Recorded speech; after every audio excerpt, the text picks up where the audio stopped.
आमच्या शेतात आमच्या पप्पांनी शेतात काय काय लागवड केली आहे ते मी तुम्हाला ह्या व्हिडिओमध्ये दाखवते. चला तर मग. ही झेंडूची फुलं लावली आहेत. पप्पा किती दिवस झाले या झेंडूची फुलं लावून? 2 महिने झाले. बघा किती मस्त टोमॅटो झाली आहेत. गावठी टोमॅटो. वाव, मक्के.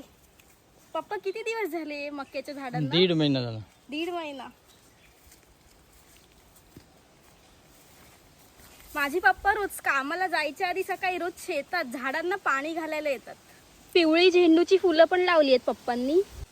पप्पा किती वर्ष झाली आहे शेत घेऊन? हे साधारणतः हे 2011 ला घेतलेलं आहे. हे तुम्ही स्वतः घेतलंय शेत? स्वतः घेतलं. आणि इथे तुम्ही माड आणि सुपारी स्वतः लावली आहे? स्वतः झाले. अननस पण आलंय. गवती चहा पण झालाय खूप. चिकू पण धरलेत झाडाला. घेवड्याच्या शेंगा पण उगवून आल्यात. हा ही राताळी लावलेली आहे. आता ही थोड्या दिवसांनी ना राताळी येते. हे आंब्याचं झाड आहे. हापूस आंबा आहे. मी ज्या वेळेला हे शेत घेतलं म्हणजे साधारण 2011, त्याच्यानंतर 2 वर्ष लावून हे आंबे बाजाराला लागले. हा रायवल आंबा आहे.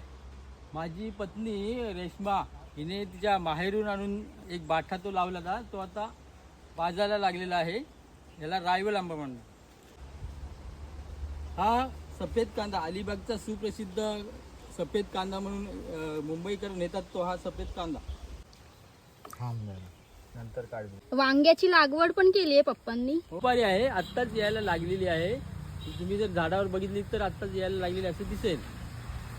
हे आमच्या घरातलं शेंडे फळ आहे. नुसतं पप्पांच्या पाठीपाठी फिरत असतं. पप्पांना सुट्टी असली की दोघांची मजाच असते. अन्वी, हाय कर. व्हिडिओ आवडला तर नक्की लाईक, शेअर आणि सबस्क्राईब करायला विसरू नका. बाय.